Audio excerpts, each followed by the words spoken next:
Hello students, I am Sarika Sahu, Assistant Professor in Bharati College of Pharmacy. Today we will start the topic distillation process. कल की class में हम distillation process क्या है and there types तो ये सब डिस्कस कर चुके हैं. ठीक है. सिंपल डिस्टिलेशन प्रोसेस, ठीक है, टाइप्स में हम सिंपल डिस्टिलेशन प्रोसेस कल की क्लास में डिस्कस कर चुके हैं और distillation process for sterile water, water पर इंजेक्शन एंड प्योरीफाइड वाटर के लिए जो डिस्टिलेशन प्रोसेस है वो डिस्कस कर चुके हैं. ठीक है. नेक्स्ट हम देखते हैं डिस्टिलेशन अंडर रिड्यूस्ड प्रेशर, और इसी को हम बोलते हैं डिस्टिलेशन, इस वैक्यूम डिस्टिलेशन की इसी को ही हम बोलते हैं. ठीक है. तो आज की क्लास में हम देखते हैं पहले फर्स्ट ऑफ ऑल एक बार और क्लिक करेंगे कि व्हाट इज डिस्टिलेशन प्रोसेस. तो डिस्टिलेशन प्रोसेस क्या है. ठीक है. तो डिस्टिलेशन प्रोसेस की it is the process the liquid mixture converts vapour and vapour again reconverting to liquid mixture. ठीक है. ये डिस्टिलेशन एक ऐसा प्रोसेस है जिसमें जो लिक्विड मिक्सचर है उसको कन्वर्ट किया जाता है बाय हीट. ठीक है. वेपर में, देन वेपर को अगेन हम रिकन्वर्टिंग करते हैं लिक्विड मिक्सचर में with the help of condensing process. So first of all हम देखते हैं कि वैक्यूम डिस्टिलेशन. ठीक है. तो वैक्यूम डिस्टिलेशन का जो प्रिंसिपल है, प्रिंसिपल ये है कि liquid boils when its vapour pressure equals the atmospheric pressure. Okay. The liquid boils of the liquid may be lower to the temperature. ठीक है. lower to desired temperature by reduce the pressure. ठीक है.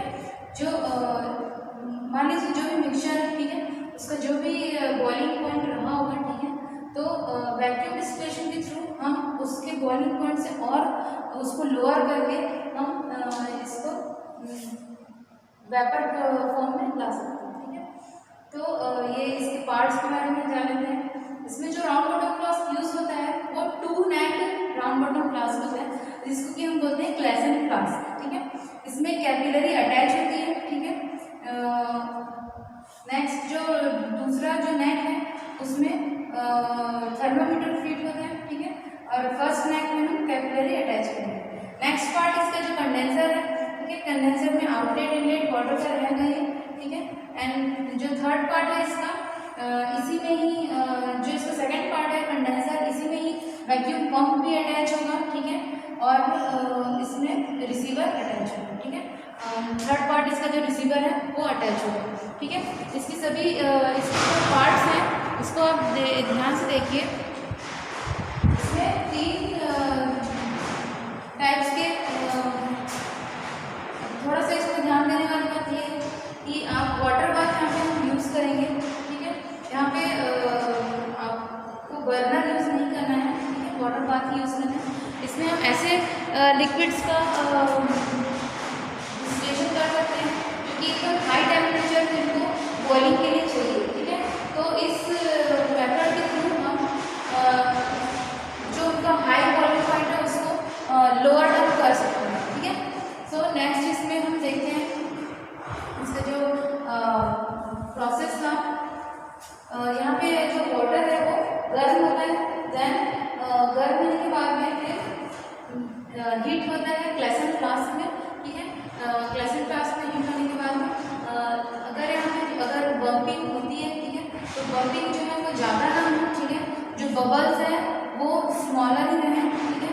ज़्यादा बड़े small bubbles ही बने, ज़्यादा बड़े ना हो.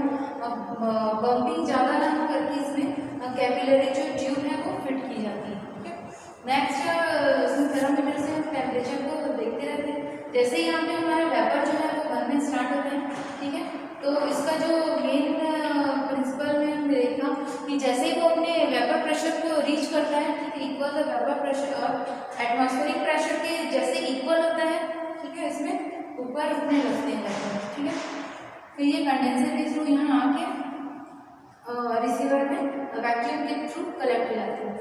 क्लेसन फ्लास्क का हीट तब तक नहीं करेंगे जब तक हमारा वैक्यूम जो है वो हमारे हमको जो डिजायर्ड लेवल का वैक्यूम है वो जब हमको अटेंड हो जाएगा तब हम इसे गर्म करना स्टार्ट करेंगे. ठीक है.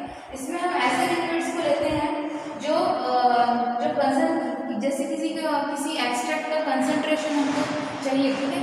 तो कंसंट्रेशन ऑफ एक्सट्रैक्ट कर रहे हैं तो उस टाइम पे हम ये वैक्यूम डिस्टिलेशन यूज करते हैं, ठीक है। और जब हमको लिक्विड का नॉर्मल एटमॉस्फेरिक प्रेशर में जिनका सेपरेट करना है हमको लिक्विड को, जिनका कि बहुत ज़्यादा हाई बॉइलिंग पॉइंट है, ठीक है, उसको लोअर डाउन करके उसके जो बॉइलिंग है कम बॉइलिंग पॉइंट में हमको अगर चाहिए, या थर्मोलिबाइल सब्सटेंस है, हीट सेंसिटिव मटेरियल है, उनको अगर हमको कम टेम्परेचर में वैक्यूम डिस्टिलेशन के थ्रू हम कम टेम्परेचर में उससे एक्सट्रैक्ट निकाल सकते हैं और उसे डिस्टिलेशन भी कर सकते हैं, ठीक है। So this is the process of vacuum distillation. इसमें हमको ये याद रखना है कि हमको इसमें फिलेशन फ्लास्क यूज करना है, ठीक है, और इसमें कैपिलरी फिट होगा, ठीक है। जो सिंपल डिस्टिलेशन प्रोसेस है उसमें से सिर्फ ये दो चीज़ें और एक वैक्यूम पंप इसमें अटैच होगा, ठीक है। सभी चीज़ों ये सारी चीज़ें जो सिंपल में नहीं है और इसमें है, ठीक है। सो नेक्स्ट हम देखते हैं इसमें जो है हम removal of the last trace amount of trace of volatile solvent को भी हम निकाल, जो भी थोड़ा जो अगर रिमूवल ऑफ ट्रांस अमाउंट अगर किसी प्रोडक्ट में हमारा है तो उसमें से हम उसको निकाल सकते हैं, सॉल्वेंट को निकाल सकते हैं। नेक्स्ट हम देखते हैं फ्रैक्शनल डिस्टिलेशन, ठीक है। फ्रैक्शनल डिस्टिलेशन में हम उन फ्रैक्शनल डिस्टिलेशन उन लिक्विड्स का हम करते हैं जो मिसिबल लिक्विड्स हैं, ठीक है। जैसे कि प्यूरिफिकेशन ऑफ अल्कोहल के लिए हम यूज़ कर सकते हैं, ठीक है। किसी मिक्सचर में अल्कोहल अगर मिक्स हो गया है तो उसमें से हमको अल्कोहल बाहर निकालना, ठीक है। तो इसमें कई सारे सॉल्वेंट मिक्स हो सकते हैं, ठीक है। तो अब अगर हम 2 मिसिबल है, 3 मिसिबल है, ठीक है, तो अगर 3-4 मिसिबल लिक्विड्स हो गए उनको हमको सेपरेट करना है, ठीक है। तो उस कंडीशन में ये प्रोसेस फ्रैक्शनेशन कॉलिंग यूज़ करेंगे। इसमें जो है जैसे कि इसमें वेपर प्रेशर जो है, पार्शियल वेपर प्रेशर जो है वो सम ऑफ द जो इसका वेपर प्रेशर है वो जब एटमॉस्फेरिक प्रेशर के इक्वल होता है वैसे ही जो इसका वेपर है वो उड़ने लगता है। वैसे ही यहाँ पे जो लोअर बॉइलिंग पॉइंट में जो इसका सभी लिक्विड्स का जो some of the vapour pressure है, ठीक है, वो सम ऑफ द वेपर प्रेशर है वो जब atmospheric pressure some of the vapour pressure जो एटमॉस्फेरिक प्रेशर के जब इक्वल होगा तब यहाँ पे सेपरेशन चालू हो जाएगा, ठीक है।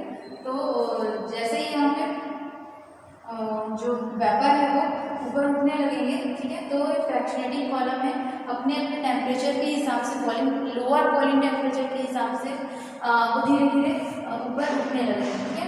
जैसे ही वो धीरे धीरे ऊपर उठेंगे तो अपने अपने जो टेम्परेचर है उसके हिसाब से वो सेट होने लगेंगे अलग अलग।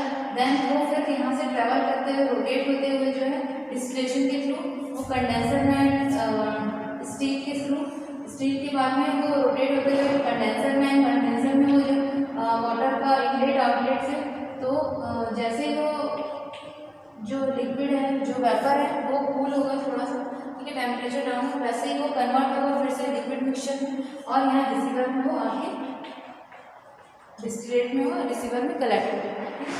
तो ये जो प्रोसेस है फ्रैक्शनेटिंग कॉलम के थ्रू किया जाता है, इसलिए इसको फ्रैक्शनल डिस्टिलेशन कहा जाता है, ठीक है। फ्रैक्शनल डिस्टिलेशन में हमको ये याद रखना है कि हमें मिसिबल लिक्विड्स के लिए ही ये यूज़ होता है, ठीक है। ये मिसिबल लिक्विड्स के लिए यूज़ होता है और एक फ्रैक्शनेटिंग कॉलम यूज़ होता है, ठीक है। बाकी जो सारी प्रोसेस है वो ऐसी चीज़ है, बाकी सिंपल डिस्टिलेशन की जैसे ही है, ठीक है। इसमें हम सेपरेशन ऑफ मिसिबल लिक्विड्स में हम क्लोरोफॉर्म, अल्कोहल, इथर, ठीक है, ये सभी का फ्रैक्शन कर सकते हैं इसमें, ठीक है। तो ये दो प्रोसेस जो थी vacuum distillation and fractional distillation, ठीक है। नेक्स्ट हम पढ़ते हैं स्टीम डिस्टिलेशन, ठीक है। तो जो स्टीम डिस्टिलेशन है उसमें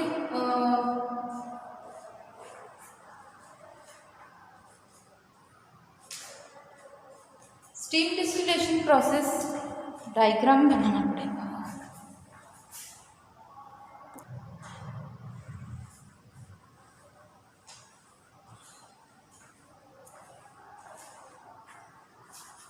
सो नेक्स्ट हम देखते हैं स्टीम। सो नेक्स्ट हम देखते हैं fourth one is steam distillation. ठीक है, स्टीम डिस्टिलेशन में व्हेन टू इमिसिबल लिक्विड्स, ठीक है, ये यहाँ पे जो हम लिक्विड लेंगे वो जो मिक्सचर होगा वो कैसा होगा, इमिसिबल। ओके,